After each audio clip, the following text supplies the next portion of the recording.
श्री सरस्वती मैया की जय, श्री कृष्णचंद्र भगवान की जय। आज हम ग्रहण के ऊपर चर्चा करेंगे। श्री संवत 2080 शक 1945 आश्विन शुक्ल पक्ष पूर्णिमा शनिवार दिनांक 28/10/23 को चंद्र ग्रहण होगा। वो होगा खंडग्रास चंद्र ग्रहण। खंडग्रास चंद्र ग्रहण।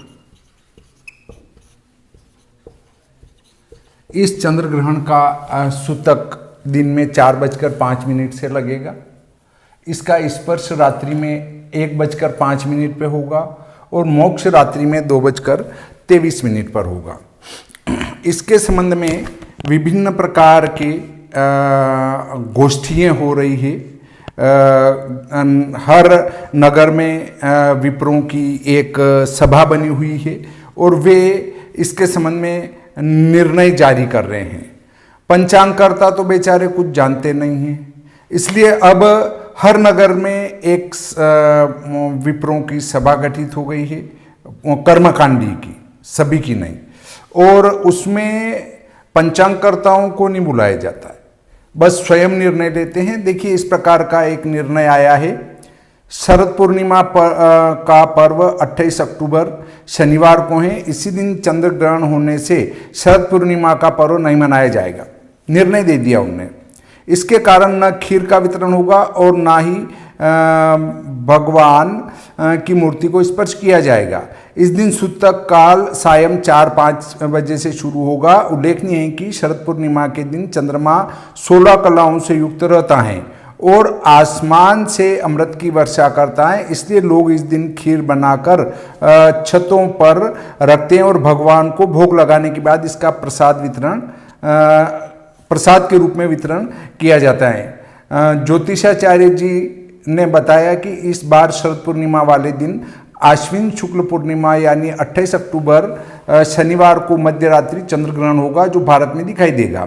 ग्रहण का सूतक शाम 4-5 बजे से लग जाएगा। इसी के साथ सभी मंदिरों के कपाट पूजन के बाद बंद हो जाएंगे, क्योंकि इसी मध्य रात्रि को चंद्र ग्रहण लगेगा, जो चंद्रमा की 16 कलाएं दूषित रहेगी और अमृत की वर्षा पर विराम लगेगा। सूतक में खीर बनाकर रखना और प्रसाद के रूप में ग्रहण करना उचित नहीं है। यह अखबार की कटिंग है। एक और निर्णय हमारे ध्यान में आया है, उससे भी आपको अवगत करा देता हूँ, फिर अपन अपने इसके ऊपर विस्तार से चर्चा करेंगे। देखिए, एक निर्णय आया है कि एक विप्रों की एक बैठक हुई, उसमें जो है सभी विद्वज्जन उपस्थित हुए। बैठक में शरद पूर्णिमा पर चंद्र ग्रहण के कारण खीरपान के विषय में चर्चा की गई। जैसा कि विदित है कि इस वर्ष शरद पूर्णिमा 28 अक्टूबर शनिवार को है और शरद पूर्णिमा की मध्य रात्रि चंद्रमा की अमृत वृष्टि उपरांत खीर का भोग लगाकर प्रसाद वितरण किया जाता है। किंतु इस वर्ष शरद पूर्णिमा पर चंद्र ग्रहण होने से खीरपान नहीं किया जाना उचित नहीं है। इस चंद्र ग्रहण का सूतक 28 अक्टूबर को दोपहर 4 बजे पश्चात लग जाएगा। चंद्र ग्रहण अर्धरात्रि उपरांत 1-5 बजे से प्रारंभ होगा और मोक्ष 2-23 बजे होगा। सूतक काल एवं ग्रहण काल में खानपान, प्रत्यक्ष पूजा निषेध रहती हैं, किंतु एकांत में भजन, जाप व मानसिक पूजा आदि का विधान शास्त्रों में बताया गया है। सूतक काल एवं ग्रहण काल में पूजा का निषेध होने से सभी मंदिरों के कपाट बंद रहते हैं। शरद पूर्णिमा की मध्यरात्रि में जो अमृत वर्षा होती है, वह भी इस वर्ष चंद्र ग्रहण होने के कारण चंद्रमा के स्वयं दूषित व असहज होने की से संभव नहीं है। मतलब इस वर्ष अमृत वर्षा नहीं होगी, उनने देख लिया प्रत्यक्ष, जबकि अमृत वर्षा ही शरद पूर्णिमा का मुख्य तत्व है। पूर्णिमा तिथि भी 28 अक्टूबर की रात्रि 1:54 तक ही है और ग्रहण की शुद्धि पूर्णिमा तिथि समाप्त होने के बाद रात्रि 2:23 बजे होगी। चंद्र ग्रहण के मोक्ष के उपरांत स्नान, अभिषेक, श्रृंगार के बाद सूतक के पहले बनी हुई खीर का लगभग 12 घंटे बाद भोग लगाना उचित नहीं है। देखिए, इसके संबंध में मैं बता दूं कि जब हमारे शीतला सप्तमी होती है तो एक दिन पूर्व ही शाम को भोजन बना लिया जाता है और दूसरे दिन सूर्योदय के बाद भोग लगाया जाता है, अर्थात उसमें भी 10-12 घंटे हो जाते हैं। तो कहाँ इसमें दिक्कत आ रही है? ठीक है। क्योंकि भोजन तैयार होने के बाद केवल 3 घंटे तक ही भोग लगाने लायक रहता है। और वैसे भी निर्णय सिंधु के अनुसार ग्रहण के बाद सभी पका हुआ अन्न अशुद्ध व त्यागने लायक हो जाता है। धर्मशास्त्र भी पढ़ लिया, उसका निर्णय भी सुना दिया, चाहे उसको आधा अधूरा पड़ा हो, कोई दिक्कत नहीं। जहाँ तक खाद्य पदार्थों में कुशा रखकर उसका उपयोग करने की बात है, वह केवल अत्यावश्यकता में मात्र बालक, वृद्ध, रोगी, गर्भवती एवं प्रसूता के लिए ही मान्य है। अत्यावश्यकता में यदि बालक, वृद्ध, रोगी और गर्भवती और प्रसूता अगर ये भोजन कर सकते हैं तो अन्य भोजन क्यों नहीं कर सकते? वो भी अत्यावश्यकता ही है, क्योंकि ग्रहण के कारण यहाँ संकट की स्थिति उत्पन्न हो रही है, अत्यावश्यकता ही है। इसलिए यदि उनके लिए अत्यावश्यकता का सूत्र लगता है तो अन्य के लिए भी यहाँ ग्रहण के कारण अत्यावश्यकता का सूत्र लगेगा। इस बैठक में कई विद्वद्गण नगर के एकत्रित हुए और शरद पूर्णिमा पर केवल व्रत, जप, मानसी पूजा करना शुभ है, लेकिन खीर पान उचित नहीं माना जा सकता है।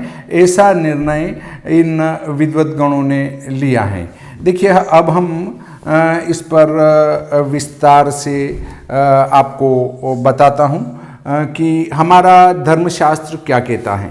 आप भी इस धर्मशास्त्र को सुने और स्वयं निर्णय पर पहुंचने की कोशिश करें कि क्या उचित रहेगा, क्या हमें ये मनाना चाहिए या नहीं मनाना चाहिए। देखिए, गर्ग जी कहते हैं कि स्पर्श काल में स्नान, ग्रसित होने पर हवन, मोक्ष होने की तरफ जाने पर दान और मोक्ष होने पर स्नान करना चाहिए। देखिए, उनने तो पहले भी स्नान और हवन भी बताया है ग्रहण के अंदर, तो फिर जब हवन कर रहे हैं तो बाकी कार्य करने में क्या दिक्कत है। जो पुरुष ग्रहण का मोक्ष होने पर स्नान नहीं करता, वह जब तक दूसरा ग्रहण नहीं होता है तब तक सुत की अस्पृश्य होता है। ग्रहण में भोजन का निषेध है, ये बात सत्य है। और देखो आगे लिखा है, विवाह, श्राद्ध, चंद्र ग्रहण के अवसर पर अधिक रात्रि में भी खाना चाहिए, अन्य समय अधिक रात्रि बीतने पर भोजन नहीं करना चाहिए। मतलब रात्रि में भी ग्रहण के बाद भोजन उपयुक्त माना गया है। उसके बाद आगे आते हैं तो ग्रस्तास्थ ग्रहण हो तो दूसरे दिन देखकर वृद्ध और रोगी को छोड़कर भोजन करना चाहिए। वृद्ध, रोगी, स्त्री, अल्प अवस्था पुत्र वाली के लिए 2 प्रहर तक ही वेद होता है। 2 प्रहर का उनको वेद लगता है जो कष्ट में हो। इसके बाद आगे आया है कि मनवर्थ मुक्तावली में आया है कि पका हुआ अन्न का त्याग, ग्रहण में वस्त्रों के साथ स्नान, पानी, मट्ठा, कांजी आदि में तिल व कुशा छोड़ने से दूषित नहीं होते। पके हुए अन्न में अगर हम तिल और कुशा छोड़ देते हैं तो वो दूषित नहीं होते हैं। इसके बाद धर्म दर्पण में कहा गया है, धर्म दर्पण में आरनालम पयस्त क्रमदधि स्नेहाज्य पाचितम मणिकस्थोदकम चेवना दुष्येद राहु सूत के। धर्म दर्पण में कहा है कि कांजी, दूध, मट्ठा, दही, तेल, घी में पका हुआ मणिस्थ जल राहु के सूतक में दूषित नहीं होते हैं। अर्थात इनके ऊपर सूतक पातक का कोई प्रभाव नहीं पड़ता। किस पे? कांजी, दूध, मट्ठा, दही, तेल, घी से पका हुआ, तेल घी से पका हुआ, इन पर कोई प्रभाव नहीं होता। तो देखिए, दूध पर प्रभाव नहीं होता तो दूध से बनी हुई खीर जो केवल दूध के अंदर है उसके ऊपर कैसे प्रभाव होगा। अब दूसरी बात आती है कि स्नान कब करना चाहिए, उसके संबंध में बताया है। और इसमें कौन सा स्नान कैसा पवित्र होता है ये भी बताया है।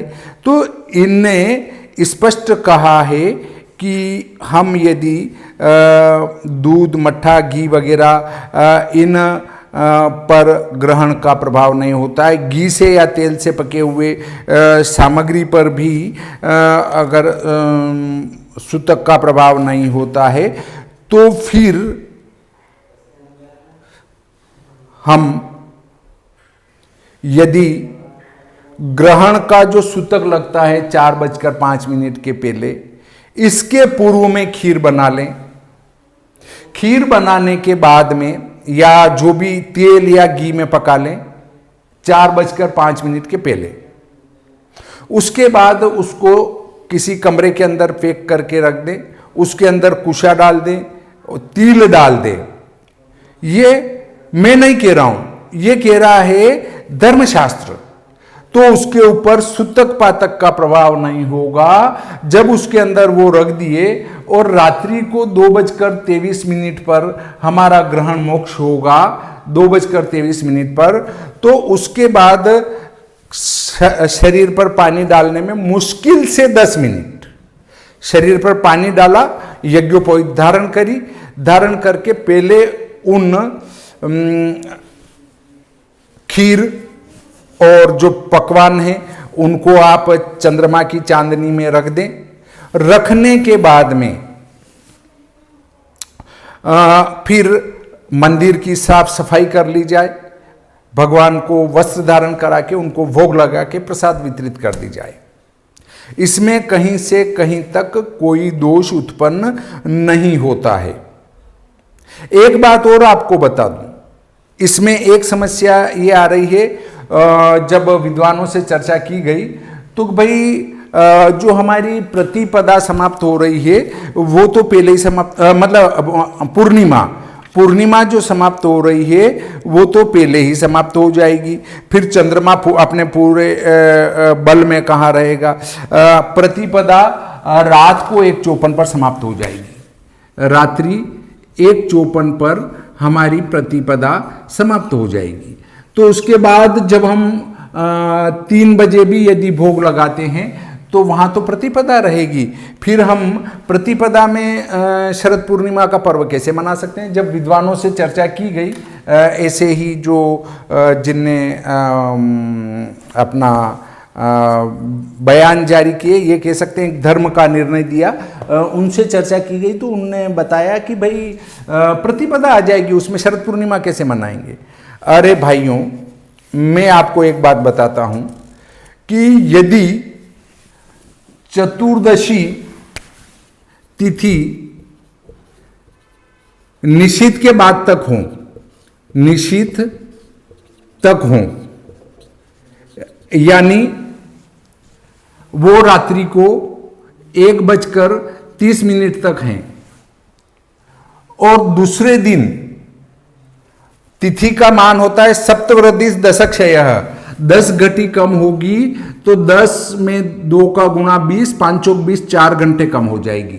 4 घंटे में इसमें से कम कर देता हूं तो 24 और 1 25, 25 में से 4 घंटे कम किए तो 21-30। रात को 9:30 पर ही आपकी पूर्णिमा दूसरे दिन समाप्त हो जाएगी। यदि पहले दिन चतुर्दशी तिथि रात को 1:30 बजे समाप्त हो रही है तो शरद पूर्णिमा उस दिन नहीं मना सकते, क्योंकि निशीथ के बाद तक आपकी चतुर्दशी है। अब दूसरे दिन स्थिति यह बनी कि वो सप्तवृद्धि दशक्षय 10 घटी कम हो गई, 10 घटी कम हो गई तो वो रात को 9:30 पर ही समाप्त हो जाएगी, और आप जो पर्व मनाएंगे वो रात को 12 साढ़े 12 बजे मनाएंगे, और 12 साढ़े 12 बजे जब आप शरद पूर्णिमा मनाएंगे तो वो भी प्रतिपदा में मनाई जाएगी। तब आपका चंद्रमा की कला का क्या होगा? कभी भी अगर किसी के दिमाग में ये फितूर बैठा हुआ हो कि चंद्रमा शरद पूर्णिमा की रात्रि में चंद्रमा पूर्ण होता है, तो वो बिल्कुल गलती कर रहे हैं। जब ठीक निशीथ के अंदर अगर पूर्णिमा समाप्त हो रही है, ठीक निशित के अंदर अगर पूर्णिमा समाप्त हो रही है तो ही चंद्रमा की पूर्ण कला रहेगी। अगर वो निशित से पहले या बाद में समाप्त हो रही हैं तो चंद्रमा की पूर्ण कला नहीं रहेगी। उसी प्रकार यदि दूसरे दिन यानी पूर्णिमा वाले दिन पूर्णिमा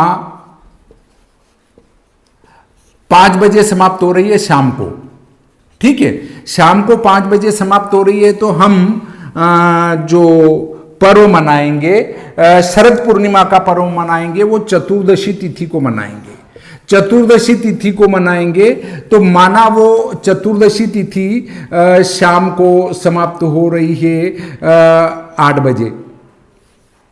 8 बजे चतुर्दशी तिथि समाप्त हो रही है और पूरी रात्रि में पूर्णिमा है, तो पूर्णिमा की भी वो 16 कला नहीं होगी। चतुर्दशी के नजदीक होने से उसकी कला से थोड़ा सा अधिक रहेगा। तो जिनके दिमाग में ये बैठा हुआ है कि प्रतिपदा आने पर पूर्णिमा कैसे मनाई जा सकती है, तो वो स्वयं भ्रमित हैं और दूसरों को भी भ्रमित कर रहे हैं। क्यों कि कई बार शरद पूर्णिमा का पर्व प्रतिपदा में मनाया जाता है, रात को प्रतिपदा आ जाती है और फिर शरद पूर्णिमा मनती है। गणित के जानकार हैं उनसे चर्चा करेंगे तो आपको समझ में आएगा। और जो केवल पूजा पाठ का काम करते हैं या केवल जनपत्रिका देखने का काम करते हैं, वे भ्रमित करने का कार्य न करें, कृपया जनता को भ्रमित न करें। अगर हम पूर्णता वाली बात करें कि चंद्रमा पूर्ण बलि कब होगा, तो आपका चतुर्दशी तिथि 14 को जिस वर्ष शरद पूर्णिमा आती है उसकी निशित में भी चंद्रमा पूर्ण नहीं होता है। इसी प्रकार पहले पूर्णिमा समाप्त हो गई और बाद में हम शरद पूर्णिमा मना रहे हैं तो उसमें भी प्रतिपदा आ जाती है। कृपया पुराने पंचांगों का अवलोकन करें, उसके बाद कोई भी बयान जारी करे तो उपयुक्त रहेगा, अन्यथा जनता भ्रमित होगी।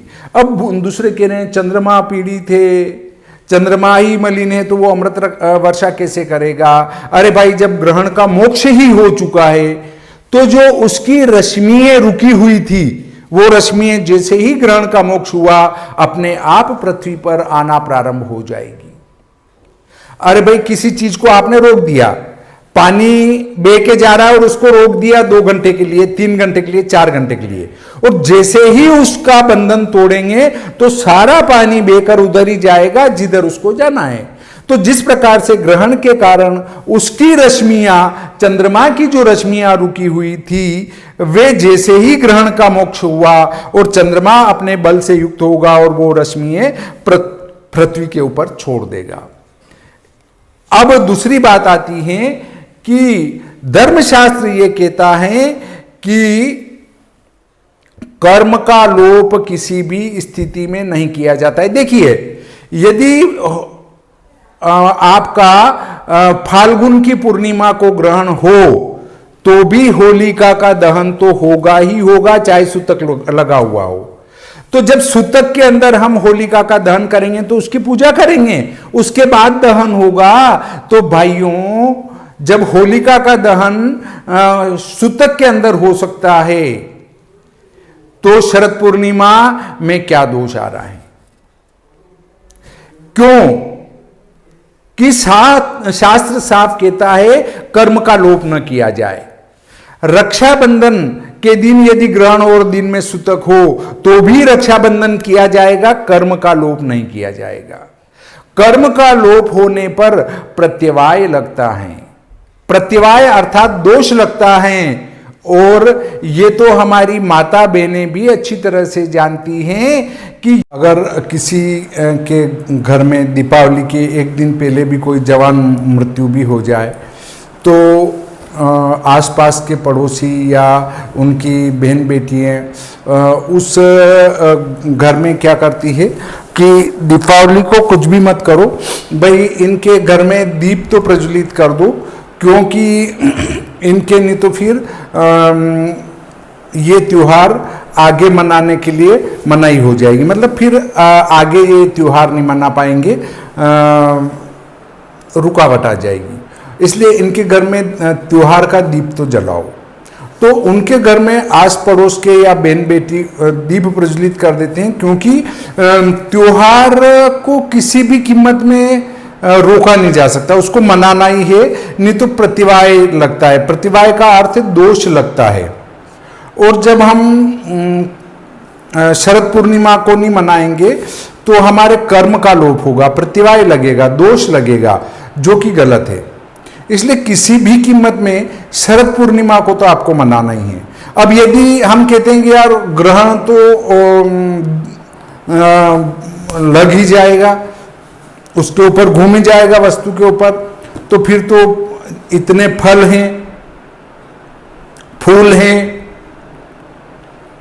और जो दुकानों में रखे हुए बिस्किट हैं और कई सामग्री हैं, वो सब दूषित हो जाएगी। परंतु ऐसा नहीं है। जो पका हुआ कच्चा अनाज है, कच्चा अनाज पका हुआ का अर्थ है कि जैसे पानी में उसको उबाल लिया तो वो पक गया, दाल बनी हुई है तो वो दूषित हो जाते हैं। रोटी बनी हुई है वो दूषित हो जाती है। हमारी फीकी थुल्ली बनी हुई है वो दूषित हो जाती है। परंतु जो घी में पका हुआ या तेल में पका हुआ का अर्थ ये नहीं कि दाल को बघारी वो भी तेल में पकी हुई या घी में पकी हुई हो गई, वो नहीं, उसमें उबाल कर निकाली हुई या दूध के अंदर, प्योर दूध के अंदर ही पकी हुई, वो दूषित नहीं होती है। दूध दूषित नहीं होता है, मट्ठा दूषित नहीं होता है, दही दूषित नहीं होता है, फिर भी इनमें आप कुशा डाल दें, फिर भी आपके दिमाग में लगता है नहीं, खीर 4:05 के पहले नहीं बनाए, 12 घंटे रह जाएगी, वो तो अपवित्र हो जाएगी, दूषित हो जाएगी, खराब हो जाएगी, ठीक है मान लेते हैं।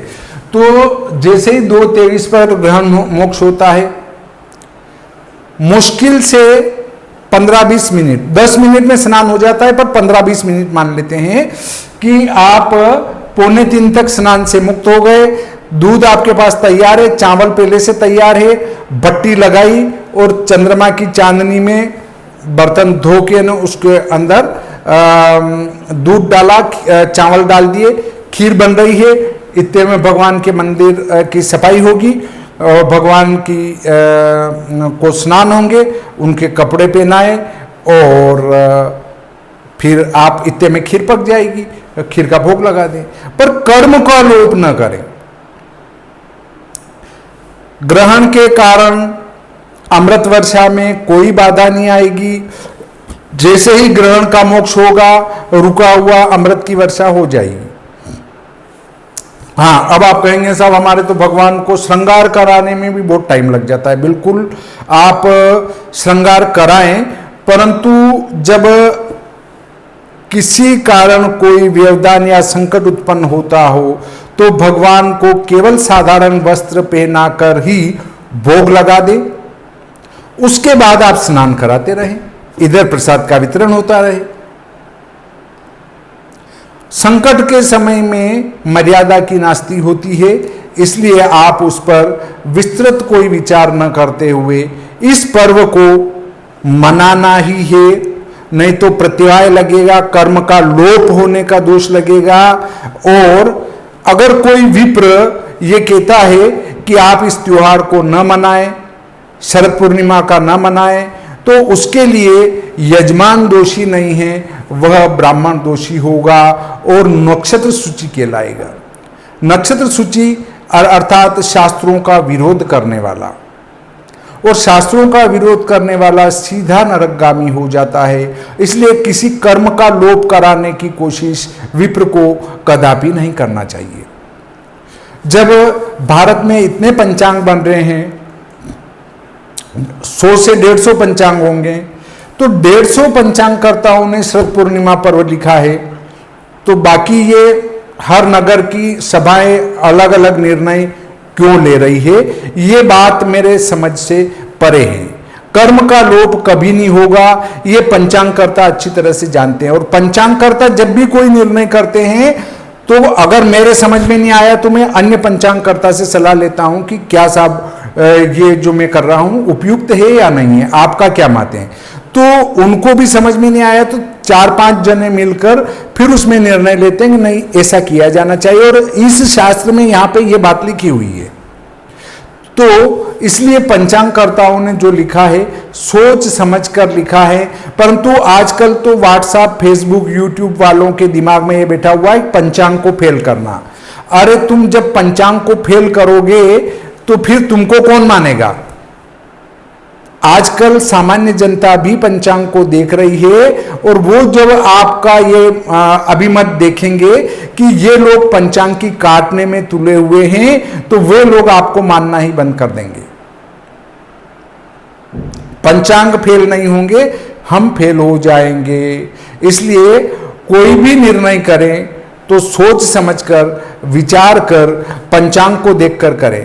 अब जो विद्वत परिषदें निर्णय ले रही है कि साहब सूतक में ये नहीं होगा और सूतक 4:05 से लगेगा, ग्रहण का स्पर्श 1:05 पर होगा, मोक्ष 2:23 पर होगा, तो वो उनने कहां से लिया।